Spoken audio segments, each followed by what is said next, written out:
Assalamualaikum warahmatullahi wabarakatuh. Alhamdulillahi rabbil alamin. Wassalatu wassalamu ala habibina wa syafi'ina wa qurrati a'yunina sayyidina Muhammadin wa ala alihi wa ashabihi ajma'in, amma ba'd. Para hadirin hadirat jamaah Masjid Al-Barakah Mulyorejo Malang, yang semoga kita semua senantiasa diberi kemudahan, keberkahan, kesehatan lahir batin, mugi-mugi sedanten barokah manfaat, maslahat fid dini wad dunya wal akhirah, amin ya rabbal alamin. Malam hari ini kita lanjutkan kajian kitab Safinatun Najah yang sekitar 4 bulan atau 3 bulan lamanya libur sampai niki ngaose sampai undi kula sampai supe niki sami sampai halaman pinten niki 43 sampun 44 jamak qasar syarat qasar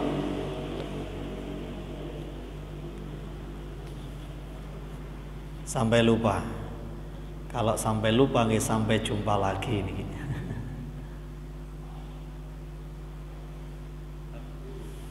40 tentang bentuk jamaah. Syarat bermakmum kadose sampun. Sampun nggih. Bentuk jamaah nggih sampun. Syarat jamak takdim dereng. Niku nggih 43 nggih.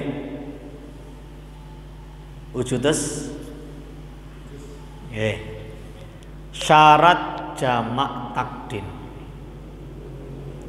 Qala Syekhul Muallif rahimahullahu taala wa nafa'ana bihi wa bi ulumihi fid dharaini amin. Radhiyallahu anna wa ankum ila anqal syurutu jam'i taqdimin arba'atun.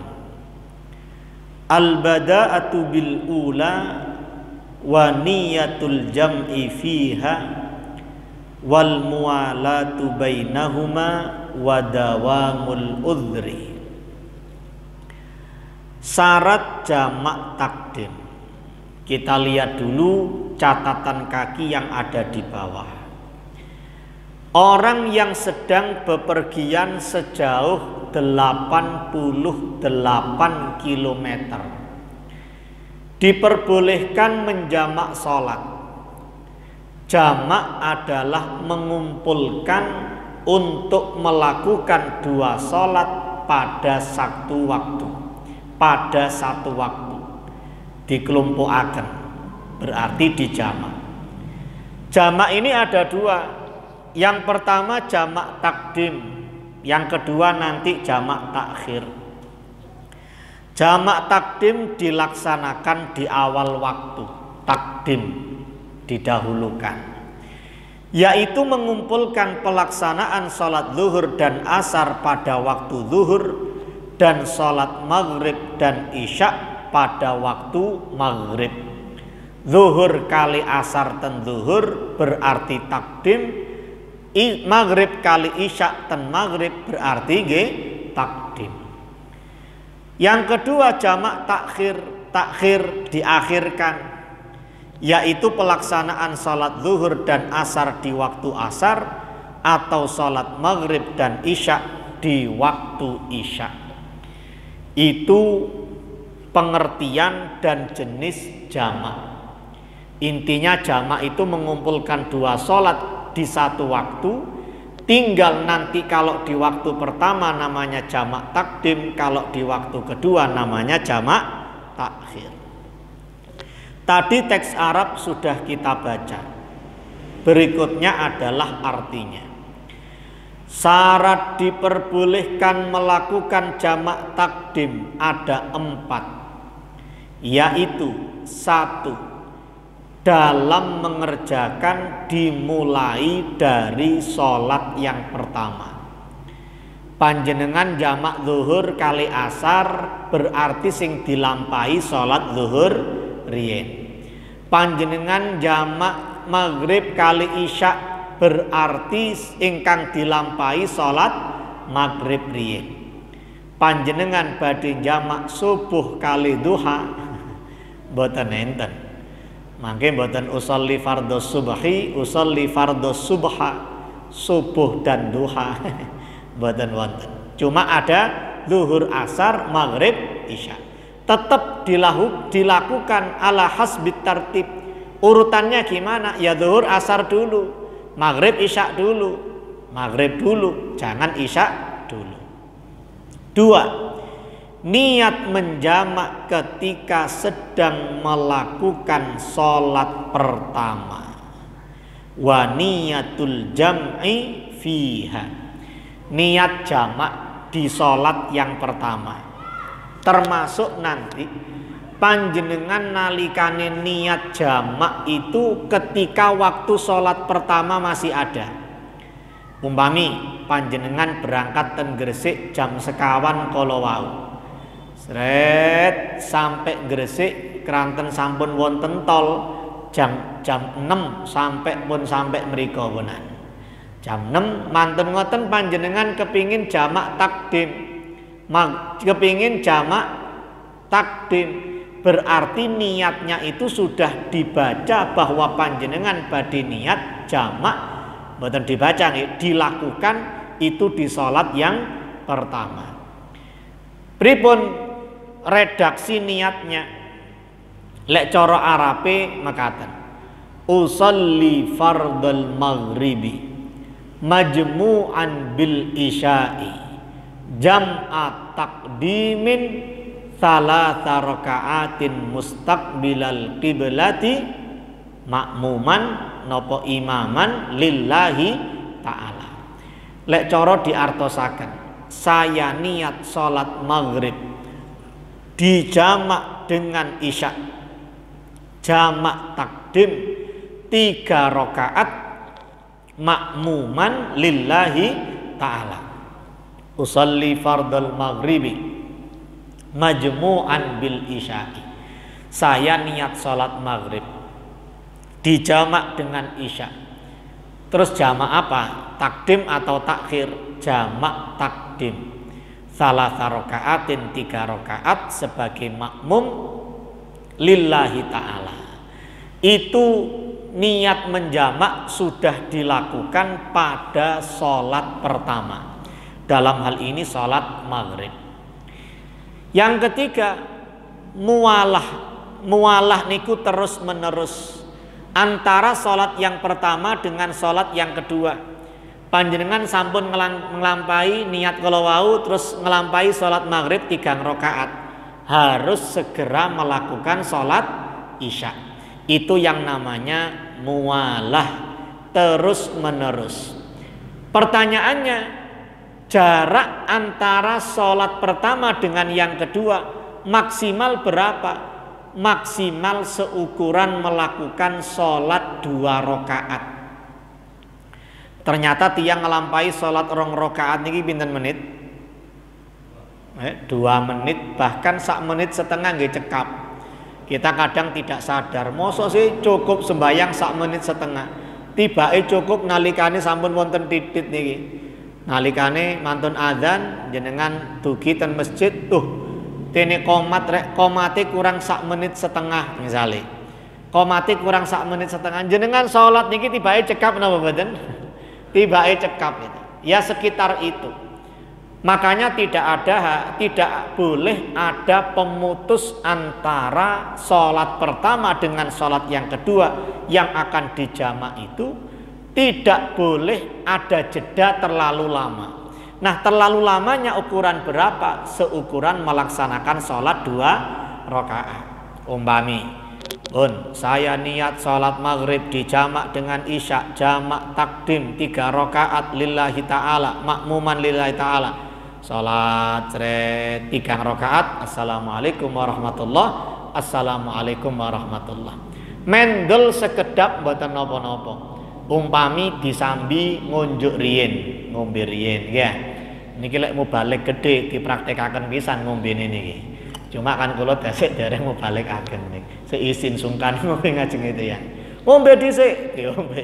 Niku kan paling mek pinten detik nggih. Mantun ngoten mantun dilajengaken mboten napa-napa. Pokoknya jedanya tidak sampai melebihi seukuran orang melakukan sholat 2 rakaat. Mantun ngoten sholat isya. Sholat isya kalau di Gresik ya sudah lebih dari 88 kilo. Nggih monggo dikosor. Yang asalnya 4 rakaat menjadi 2 rakaat. Saya niat sholat isya dijamak dengan maghrib, jamak takdim, qasar 2 rakaat lillahi ta'ala. Usalli fardul isya'i majmu'an bil maghribi jam'a takdimin qasran raka'ataini lillahi ta'ala. Itu kalau memang diqasar. Syarat yang keempat, terus menerus terdapat uzur jamak ketika melakukan 2 sholat tersebut. Catatan kaki, ketika mengerjakan 2 sholat tersebut masih terdapat uzur dibolehkannya menjamak, yaitu masih dalam bepergian. Contohnya diwalik, panjenengan mukim ten Mulyareja, berangkat mulai Injing ten Gresik, sonten jam sekawan urusan sampun mantun. Jam sekawan panjenengan bertolak ke Malang meninggalkan kota Gresik. Mantun ngoten panjenengan nyampe ten Mulyareja jam 6, sampun manjing maghrib, sampun mlebet ten Mulyareja. Pertanyaannya, ketika panjenengan sampun mlebet ten Mulyareja menika masih dalam status sebagai musafir nopo sampun mukim? Sampun mukim. Tidak bisa dikatakan sebagai seorang musafir. Rek aku tas teko tak sembayang tak jamak maghrib be isya. Niki hukume kok nyimut. Kok nyimut. Lah wis teko sudah bukan menjadi seorang musafir. Lek panjenengan kepingin jamak, nggih, 5:30 medal dugi tol. 5:30 lebih gangsal medal dugi tol Karang Ploso napa Lu niku. Di Karang Lu nggih, mlebet dugi Karang Lu. Adzan Allahu Akbar. Jenengan medal tol mriku wonten kantor PLN sebelah kiri. Mlebet niku wonten masjid. Niku tempat sing sekeco damel jamak kalau kepingin masih mau jamak. Mboten napa-napa, napa soale panjenengan tasik dereng mlebet Mulyareja, dereng mlebet Malang bahkan. Berarti status panjenengan tasik dados musafir. Mlebet mriku biasanya wonten satpam pun semerap niku 24 jam selalu dibuka. Masjidnya selalu sepi nih, selalu sepi. Cuma kata koco sing mantul. Dadi lek bengi-bengi diwian kaget. Ono mlaku lho tiba ya awakku dhewe. Masjidnya namanya pokoknya tentang An-Nur lek ngoten, cahaya PLN. Pun mlebet mriku. Itu berarti panjenengan tasik statusnya sebagai musafir, Atau lek kebabas wonten ngandhape flyover niku wonten masjid sebelah kiri, Masjid Fathur Rahman. Mlebet mriku salat jamak takdim maghrib kali isya. Mboten napa-napa. Mantun ngoten wangsul melanjutkan perjalanan mlebet ten Mulyareja umpami tasik jam 7:30. Berarti waktu salat isya tasik wonten apa mboten enten? Tasik wonten wong sik 7:30. Maka gimana? Apakah masih wajib salat isya? Tidak wajib salat isya meskipun dianjurkan tetap melakukan salat isya. Berarti anjuran kemawon panjenengan mengulang salat isyaknya. Adapun sebenarnya hukumnya sudah tidak wajib. Keranten panjenengan sampun jamak takdim ketika dalam kondisi perjalanan. Contoh kados mekaten. niki singen dicontohaken kali ulama, umpama lek wong numpak kapal laut, mboten kapal laut, kapal layar, diperkirakan dia itu zuhur jamak takdim be asar, diperkirakan sampai pelabuhan sampai kampunge niku sampun maghrib sampun dalu, akhirnya tiang niki ten dhuwure segara waktu zuhur jamak takdim antawis zuhur kali isya zuhur kali asar, mantun ngoten tibae lah kok wonten angin gawedhe sampai kapal layar niki ketera angin bet sampai teko ten Mina ten pelabuhan tasik wonten wedal salat asar, biasanya teko bengi lah kok iki asar wis teko kampunge. Dibahas oleh ulama, apakah dia masih wajib melakukan sholat asar? Dikatakan sudah tidak wajib. Tapi kalau dia melakukan sholat asar lagi, itu baik dan itu dianjurkan. Bahasa anjuran berarti nggih mboten wajib. Jelas nggih? Jelas. Berarti ini kita sedang menjelaskan syarat ingkang nomor sekawan. Terus menerus terdapat uzur, yakni jamak ketika melakukan dua sholat tersebut. Masih melakukan ketika melakukan jamak dua sholat, dia posisinya masih statusnya sebagai musafir. Lek diwalik nggih sami. Aku tene nang Jakarta. Sepur berangkat jam piro? Jam loro teko stasiun Kota Baru. Wis tak sembayang no omah. Sembayang zuhur. Ya wis tak jamak be asar sekalian. Angsal mboten angsal? Menurut madhab Syafi'i mboten angsal. Kranten panjenengan meskipun masih ada di rumah, ketika itu masih ada di rumah, statusnya masih belum menjadi seorang musafir, statusnya masih mukim, belum bepergian. Itu lek coro diwalik. Nggih berarti solusine pripun? Nggih sembayang zuhur tok. Sembayang zuhur mantun ngoten berangkat ten stasiun Kota Baru, jam 2 berangkat mantun ngoten manjing asar jam 3, panjenengan salatnya hanya hormat waktu. Keranten badhe mustakbilal kiblah kangelan, sepure obah-obah. Mantun ngoten badhe ngadeg sembayang mulai takbir sampai salam mboten saged. Akhirnya sholatnya hanya hormat waktu. Di tempat di kereta itu saya niat sholat asar li hurmatil wakti, untuk hormat waktu lillahi ta'ala. Pun sembayang sing biasa ngeten-ngeten itu tidak menggugurkan kewajiban itu. Tiang sing sembayang ten bis, sembayang ten sepur itu tidak menggugurkan kewajiban karena dia tidak bisa mustakbilal kiblah, tidak bisa menghadap kiblat mulai takbir sampai salam. Mangke lek sampun Jakarta jam gangsal injing nggih tinggal nanti tetap masih punya kewajiban untuk qadha salat asar, maghrib, isya, subuh tadi jam gangsal mboten qadha berarti asar, maghrib, isya ya rada traweh lah ya, traweh suwe sembayang. Itu terkait dengan status sebagai musafir. Bapak Ibu sekalian, sebelum kita lanjutkan ke pasal berikutnya, barangkali ada yang perlu didiskusikan. Monggo.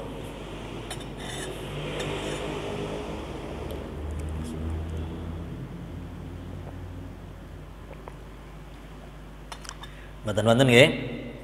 Nggih. Nggih, Om. Waalaikumsalam. Pertanyaan perihal nomor 3 tentang mualaf. Nggih. Ada contoh kasus itu kita sholat jamak takdim maghrib dan isya. Ketika sholat maghrib sudah selesai terus ada hal yang membatalkan sholat, misal Amin. Nah itu kita kan harus berwudu dulu. Itu nanti waktu sholat lagi kita mengulang maghribnya apa boleh langsung misalkan hanya wudu kan cukup lama. Iya. Berarti sholat maghrib niat jamak dengan isya ketika setelah salam terus kok kebelet ya, kebelet akhirnya batal terus wudu. Terus apakah harus mengulang maghrib lagi kemudian isya atau cukup langsung ke isya? Mualah ini disyaratkan terus menerus dan harus kita lakukan kecuali ada uzur. Lek wonten uzur ternyata mantun maghrib sing sholat pertama kok batal, segera wudhu kembali lagi ke tempat, maka tinggal langsung menyambung dengan sholat isya karena uzurnya harus dilakukan. Benten malih lek uzur ngelak, aku uzur ngelak iki tak gawe wedang kopi dhisik. Itu bukan uzur yang harus dilakukan. Lek wudhu, batal wudhu itu memang uzur yang harus dilakukan sehingga unsur mualahnya itu agak lama dari standar ukuran sholat 2 rakaat. Jadi uzurnya memang harus dilakukan dan itu tidak harus kemudian mengulangi sholat maghrib lagi, dilajengaken kemawon. Inggih, lintunipun sampun. Setelah takdim kita takhir. Allahumma sholli ala sayyidina Muhammad. Syarat jamak takhir halaman 44. Syurutu jam'it takhir ithnani niyatut takhiri wa qad baqiya min waqtil ula ma yasa'uha wa dawamul udhri ila tamamit tsaniyati. Syarat diperbolehkan melakukan jamak takhir ada 2. Takhir berarti ten sholat kedua. 1. Niat jamak takhir pada saat masih tersisa waktu sholat yang pertama seukuran waktu yang cukup untuk melakukan sholat pertama. Ini penting kita perhatikan. Panjenengan ziarah wali ten Mbah Yai Hamid riyin mantun ngoten lanjut ten Mbah Sunan Ampel, terus wis dijupuk Sunan Derajat dhisik Lamongan, sing tepe Tuban Mbah Sunan Bonang riyin ngepok mriku mantun ngoten maghrib, di perjalanan maghrib antara umpami nggih antara Surabaya mantun medal Ampel badhe ten Mbah Sunan Bonang itu kok waktu jam segini ini. Terus mantun ngoten jenengan kepingin untuk jamak takhir di Masjid Sunan Bonang. Itu caranya gimana? Ketika masih ada waktu sholat maghrib, panjenengan niat. Tour leadernya itu yang pegang mic mengingatkan para zairin zairat itu. Bapak Ibu sekalian, para peziarah, mari kita niat di dalam hati untuk niat jamak takhir maghrib dan isya. Meskipun tasik ten bis niat tidak harus, bukan berarti sholat ten bis mboten, tapi jamaah dan kita diajak untuk melakukan niat. Biasa kemawon. Kami niat atau saya niat untuk menjamak maghrib dan isya jamak takhir. Itu niatnya harus di waktu sholat yang pertama masih ada. Seukuran cukup untuk melakukan sholat pertama itu. Sholat maghrib katakan 5 menit, jam sak menten iki tasik saged.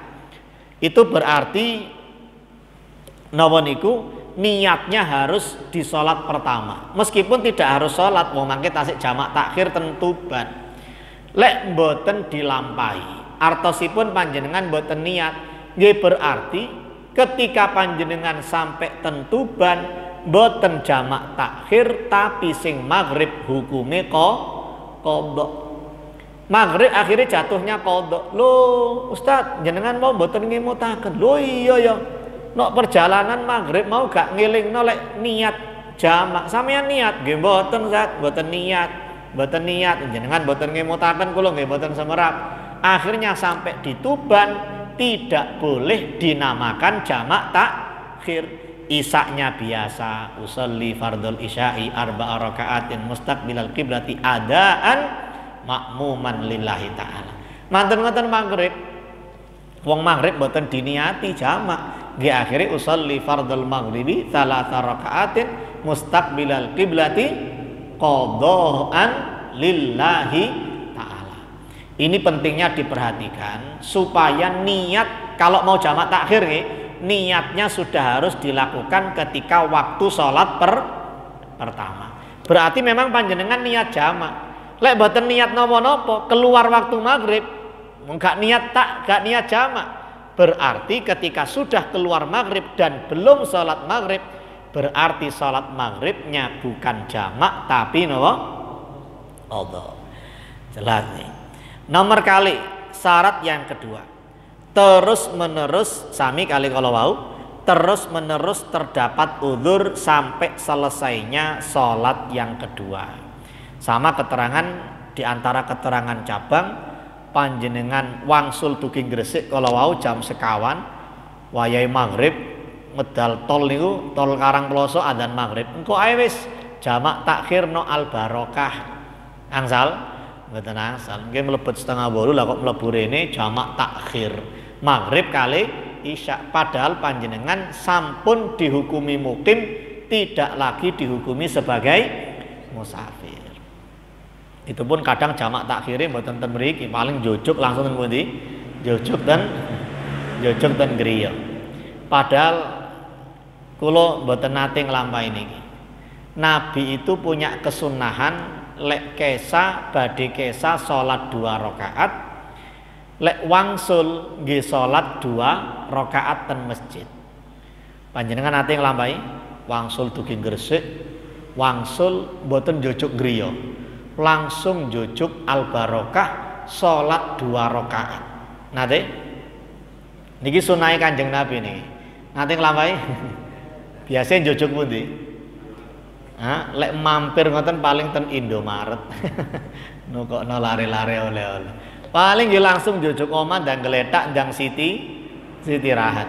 Ini sunnah Nabi. Kula nggih dereng nate nglampahi ini. Dugi perjalanan moro langsung sing dijojuk mboten griya. Sing dijojuk napa? Sing dijojuk masjid salat 2 rakaat dulu baru pulang gitu. Itu sunnah Nabi Muhammad, semoga kita pernah melakukan meskipun cuma satu kali. Pun syarat jamak takhir kali niku wau. Niate pripun? Nggih takdiman diganti takhiran. Usolli fardhal maghribi majmu'an bil isya'i jam'a takhirin thalatha raka'atin lillahi ta'ala. Kalau urutan sholatnya gimana? Tetap meskipun jamak takhir yang dilakukan pertama kali sesuai urutan sholat. Panjenengan badhe jamak maghrib kali isya, jamak takhir. Yang dilakukan yang apa dulu? Yang dilakukan tentu sesuai urutan sholatnya. Urutan sholat maghrib riyen apa isya riyen? Maghrib riyen. Berarti nggih tetap maghrib riyen baru kemudian isya. Kecuali dalam satu kondisi. Apa itu? Waktunya sudah mepet. Panjenengan umpami badhe jamak takhir antawis zuhur kali asar. Ternyata panjenengan nalikane badhe jamak niku wau pun waktu asar kurang 5 menit. Saiki maghrib jam pinten? Katakan 5:30. Panjenengan badhe jamak zuhur kali asar, waktunya sudah 5:30 kurang 5 menit. Dalam kondisi seperti itu saja panjenengan tidak sholat zuhur dulu tapi nopo asar dulu. Hikmahe nopo? Lek panjenengan asar riyen lho rek kok wis peteng iki kira-kira diluk maneh manjing maghrib entek waktu asar, padahal aku tene jamak sembayang loro iki zuhur kali asar. Ketika kondisi yang mepet seperti itu jangan lakukan zuhur dulu tapi lakukan asar. Hikmahnya apa? panjenengan menangi ruku, Allahu Akbar, iftitah, Fatihah, surat, ruku, Allahu Akbar, sami Allahu liman hamidah, umpami saking mepete niki, sami Allahu liman hamidah, lah kok manjing, Allahu Akbar, sudah masuk waktu maghrib, maka sholat asar panjenengan sah. Sholat asar panjenengan sah, tapi hukumnya haram. Itu yang namanya waktu tahrim. Waktu orang haram melakukan sholat, tapi sholatnya dihukumi sah. Akhirnya sampun, sembahyang asar pun beres, meskipun dosa tapi sah. Pokoknya mboten gak ada udzur nggih, kecuali ada udzur. Sholatnya sah, asarnya sudah sah, nggak perlu qadha. Berarti yang dikodok cukup satu sholat, inggih menika sholat zuhurnya. Sholat zuhurnya dikosor karena memang waktunya sudah habis. Berarti kan sing dikosor, sing dikodok namung setunggal. Sholat napa kalau mau? Sholat zuhurnya. Yang dikodok cuma satu sholat zuhur saja. Lek diwalik pripun? Wis waktune mepet jenengan belani sholat zuhure, padahal pun mepet waktu kedua pun badhe maghrib niki. Jenengan kok belani zuhure ae. Wis tak joko sing urutane ae, kan zuhur dhisik baru asar. Panjenengan zuhur dhisik, lah kok sik rakaat niku wau sami Allahu liman hamidah. Atau katakan sholat zuhur dereng mantun. Lah kok moro krungu adzan maghrib. Allahu Akbar, Allahu Akbar. Loh, ya apa iki? Sembayang zuhur mboten sah. Kranten sudah keluar waktu zuhur. Lu kan jamak, mana jamaknya? Wong kamu tidak berhasil menjamak dengan sholat asar. Berarti ya wis sembayangnya diterusaken sampai salam, tapi dihukumi zuhurnya tidak sah. Lek zuhure mboten sah, otomatis napa malih asare nggih mboten sah wong dereng nglampahi. Akhirnya yang dikodok berapa? Yang dikodok 2. Kalau didahulukan asar kan yang dikodok cuma 1. Karena dan panjenengan sudah sah sholat asarnya. Kalau ternyata yang didahulukan zuhur dan waktunya habis, mau dikatakan itu sholat zuhur mboten sah. Mau dikatakan itu jamak takhir nggih mboten sah karena tidak berhasil menjamak. Kondisi itu saja panjenengan sholate mboten urut. Asar riyen lek cukup alhamdulillah, tinggal nanti sholat zuhur. Sholat zuhur asar riyen, sholat zuhur.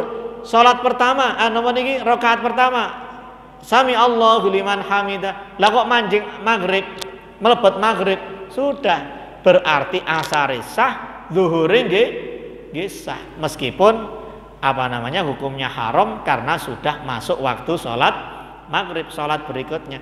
Tapi kan orang yang menangi rakaat itu sudah dihukumi dia menangi sholat itu, meskipun 3 rakaat yang lain dia sudah injury time, sudah kelewat. Dan ukuran 1 rakaat itu rukuk. Hadis Kanjeng Nabi mengatakan faman adrakar ruku' faqad adrakar raka'ah. Siapa yang menangi rukuk maka dia sudah dianggap menangi rakaat itu. Berarti zuhure sah dan dia berhasil karena memang lebih mendahulukan yang asar dulu. Kranten wedale mepet. Lek mboten mepet tetap zuhur baru asar, tetap maghrib baru isya ketika kondisi jamak takhir. Jelas nggih? Jelas napa mboten? Jelas. Wonten pertanyaan? Mboten enten? Lanjut. Mboten tanglet keranten bingung napa sampean paham? Lho bingung? Bingung napa mboten?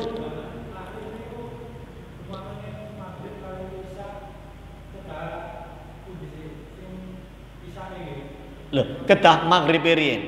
Maghrib riyen baru isya sesuai urutan sholatnya. Takhir nggih, meskipun jamak takhir tetap maghrib riyen baru isya. Kecuali yang tadi kita terangkan, kecuali lek waktu isyae pun mepet.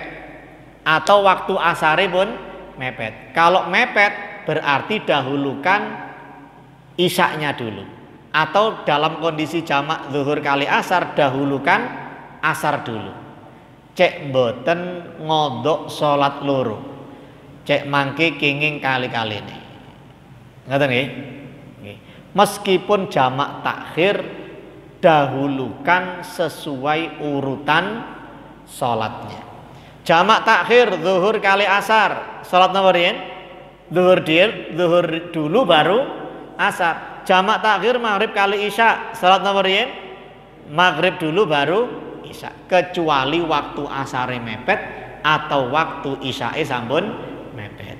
Lek waktu asare pun mepet, jenengan badhe jamak takhir niku wau 5:30 kurang 5 maghrib kali zuhur kali asar, dahulukan asar dulu.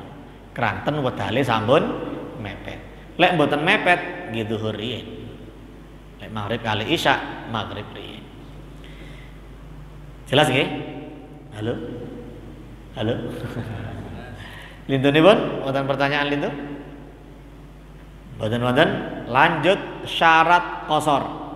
Wonten jamak, wonten qasar. Lek jamak itu menggabungkan dua sholat di satu waktu.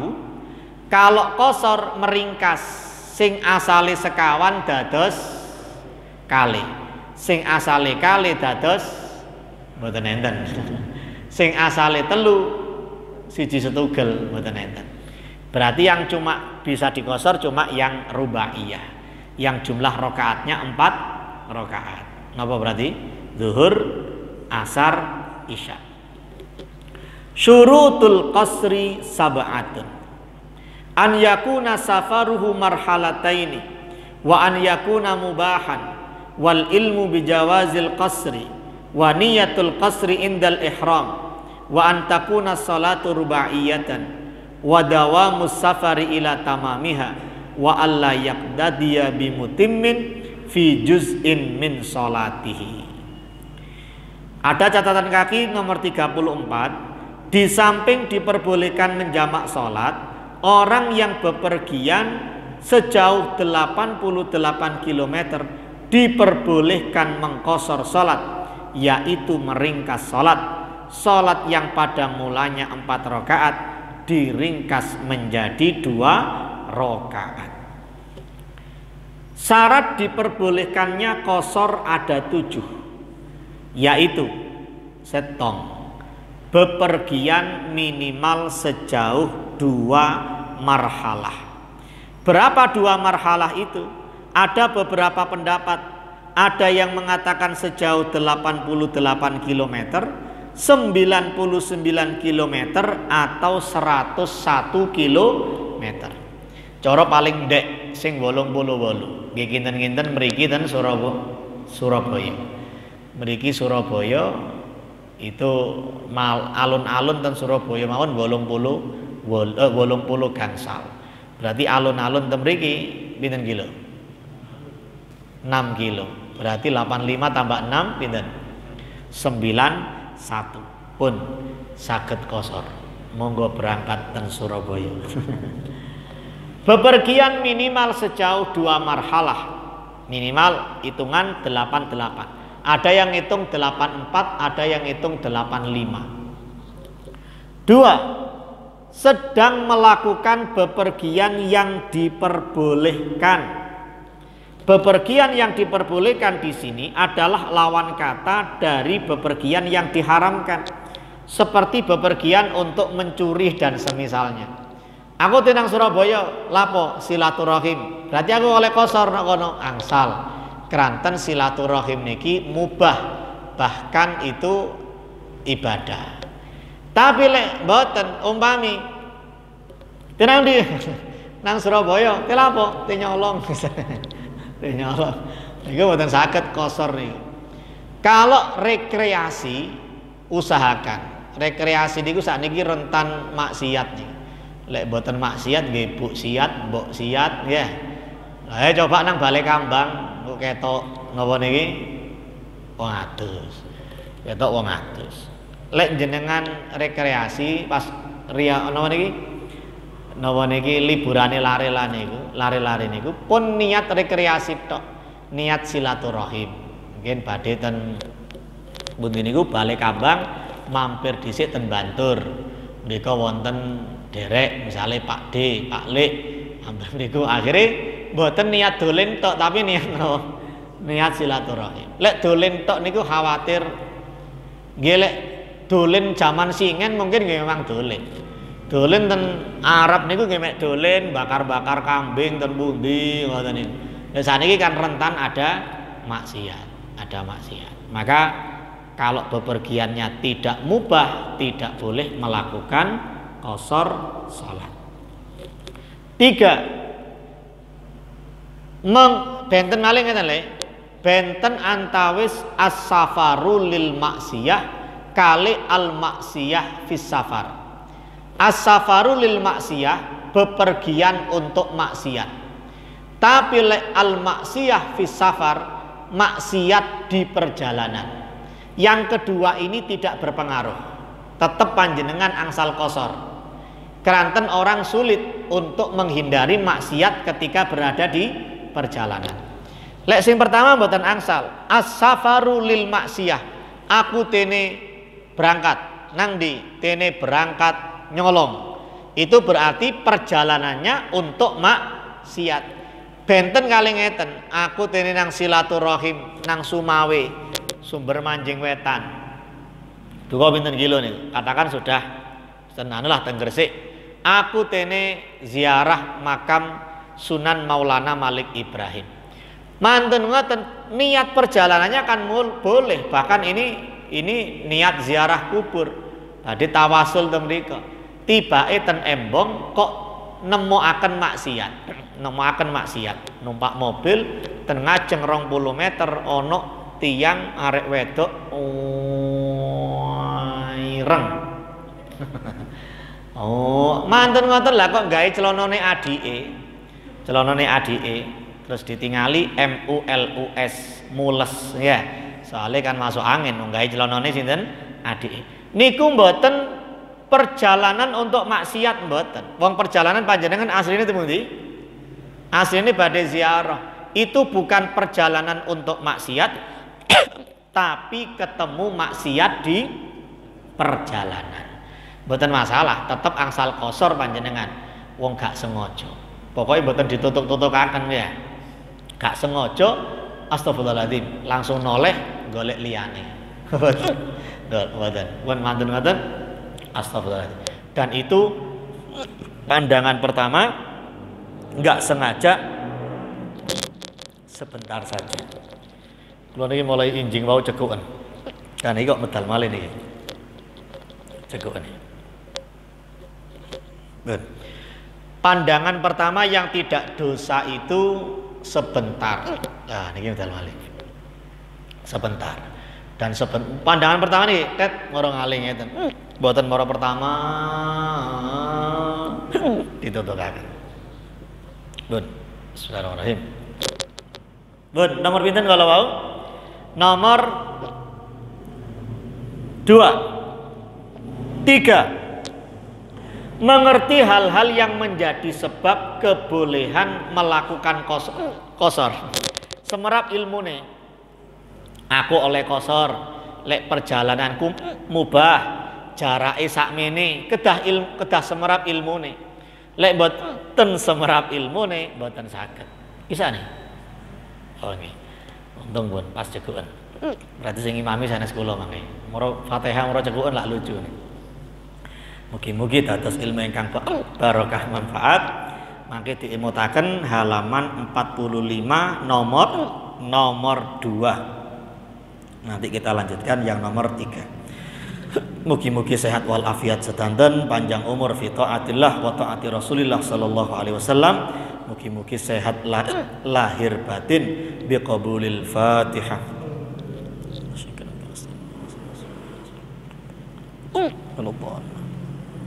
Wallahul muwaffiq ila aqwamit thoriq. Wassalamualaikum warahmatullahi wabarakatuh.